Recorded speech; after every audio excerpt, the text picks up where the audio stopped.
La información suministrada a través de este podcast corresponde al proyecto de investigación DPG-600-22, financiado con recursos de la Dirección de Gestión de Proyectos SIUP de la Universidad Pedagógica Nacional, en el cual se reflexiona sobre programas de acción gubernamental dispuestos para la educación superior en Colombia. El contenido es de exclusiva responsabilidad de los autores. Les damos la bienvenida al podcast Conversemos sobre Políticas. El tercer episodio tratará sobre el predominio privado de la educación superior en Colombia. Colegas, hoy voy a moderar. Como ustedes fueron los autores de los artículos sobre los cuales disertaremos, les haré preguntas como profesora exigente. Uy, qué susto. Gracias, Adriana. Dale, te escuchamos. Ustedes escribieron 2 artículos sobre la educación superior en Colombia, utilizando como fuente de información las estadísticas ministeriales. Así fue, Adriana. Inclusive, estamos por terminar la redacción de una nueva versión actualizada de la información que está allí contenida, incorporando nuevos elementos de orden teórico. Otra vuelta de tuerca. El primer artículo se titula Institucionalización del predominio privado de la educación superior en Colombia. El segundo, Relectura de estadísticas de la educación superior. Fue un trabajo interesante porque nos permitió objetivar presunciones sobre el lugar ocupado por la educación superior en nuestro país a partir de 3 variables: instituciones, matrícula, programas académicos. De acuerdo. Cuando se ocupa un lugar dentro del espacio universitario, hay quienes son proclives a considerar que esa posición corresponde a un lugar generalizable, determinante de las demás posiciones. Veamos algunos asuntos sobre el particular. Cuando hace un tiempo tuvimos las primeras claridades sobre el hecho de que las políticas versan sobre problemas públicos, nos hicimos 2 preguntas. ¿Cuáles eran los principales problemas de la educación superior en Colombia? ¿Y cómo se configuraron condiciones históricamente para la definición de dichos problemas? Recordemos que en el anterior episodio comentamos que la Agenda de Políticas de Educación Superior, la Agenda de Políticas Educativas en el país, está caracterizada a partir de los inicios de la década de los 90 del siglo XX por 5 temas principales: calidad, acceso a cobertura, pertinencia, eficiencia, financiación. Estos asuntos adquieren regularidad temática dentro de la agenda de políticas y a su vez, dentro de cada uno de ellos, gobierno a gobierno, se instrumentan un conjunto de acciones encaminadas a solucionar un problema, el cual muchas veces no se soluciona, sino que por el contrario, el problema pretendidamente a resolver termina generando nuevos problemas. Podemos enunciar casos sobre los cuales estamos indagando a propósito de experiencias fallidas de políticas o fracasos experienciales en políticas.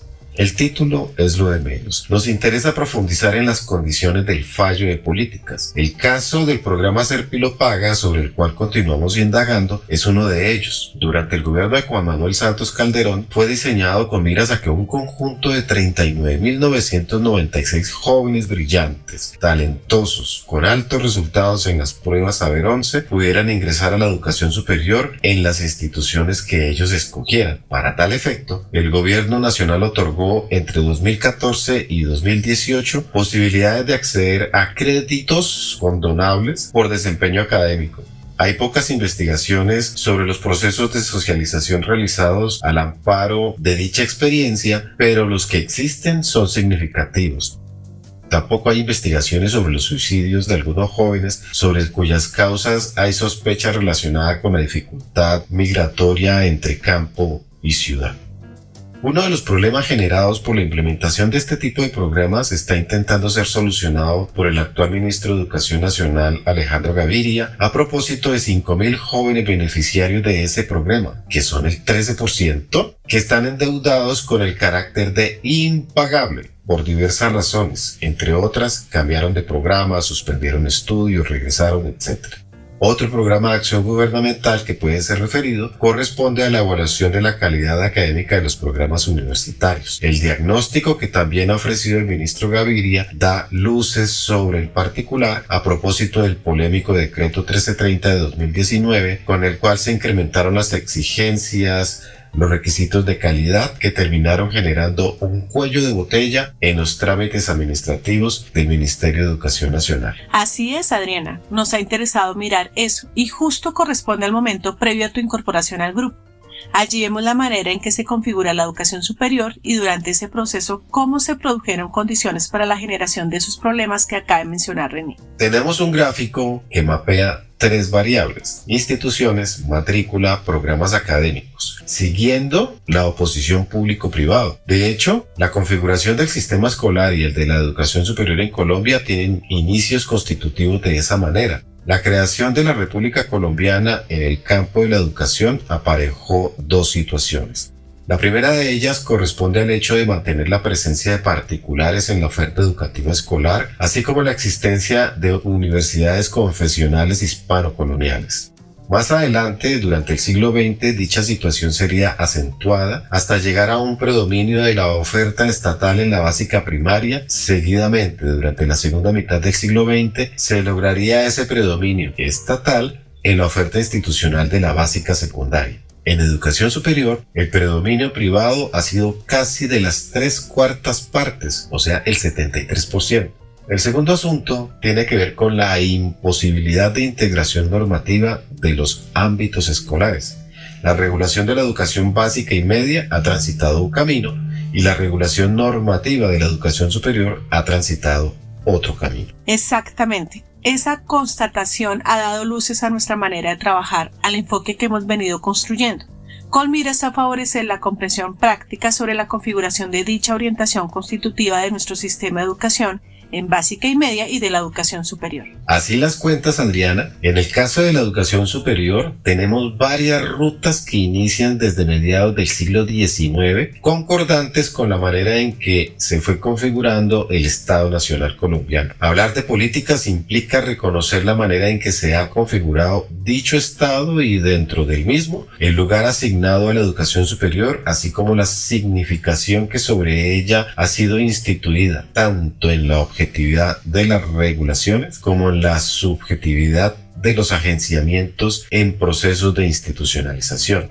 Primera ruta. Hasta 1953 aproximadamente la principal oferta correspondió a universidades con predominio público estatal. Por ejemplo, en 1946, año durante el cual el Partido Conservador regresó al gobierno nacional después de 16 años continuos de la denominada República Liberal, que inició en 1930, el 74% de las universidades eran así, público-estatales. En 1958, cuando terminó la dictadura militar, dicha oferta estatal correspondió al 57%. Dentro del total de la oferta institucional. En 1970, en medio del Frente Nacional, la oferta institucional privada superó a la pública y de allí siguió subiendo hasta ubicarse en un 70%.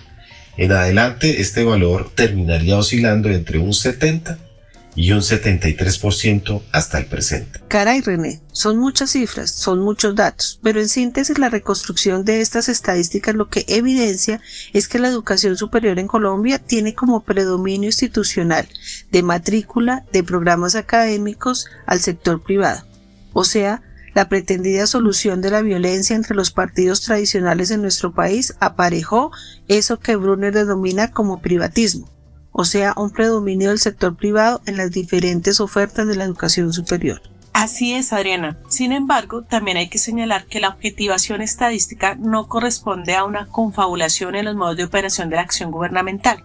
Como anotó previamente René, durante el siglo XX, además de la existencia de universidades distribuidas sectorialmente entre públicas y privadas, se fue creando un conjunto de instituciones que con los años y hacia la década de los 70 terminarían adquiriendo la connotación de instituciones tecnológicas e instituciones técnico-profesionales con posibilidad de ofrecer esos tipos de programas académicos. Mediante la expedición del Decreto 80 de 1980, fue consagrado el conjunto institucional preexistente. Por ejemplo, las denominadas escuelas de artes y oficios, los colegios mayores y otro tipo de instituciones. Con la Ley 30 de 1992, las de orden militar también fueron determinadas como partícipes de la institucionalidad de la educación superior en Colombia. En resumen, aquello que funcionó en otros países de América Latina durante los años 90 del siglo XX, o sea, el incremento del sector privado ante la imposibilidad de satisfacer la demanda por parte de la educación estatal, en Colombia fue realizado. Prácticamente un poco más de 2 décadas antes. ¡Qué interesante! Esto ayuda a comprender que, Si bien las universidades públicas son importantes en términos de la composición socioeconómica de sus estudiantes y la producción de conocimiento resultante de las investigaciones que allí se realizan, realmente el conjunto de universidades públicas apenas corresponde al 11% del total de la oferta de instituciones de educación superior en nuestro país. Asimismo, cuando se cruzan esos datos con calidad, resulta que las universidades tanto públicas como privadas que histórica y públicamente han sido reconocidas como buenas son las que están acreditadas.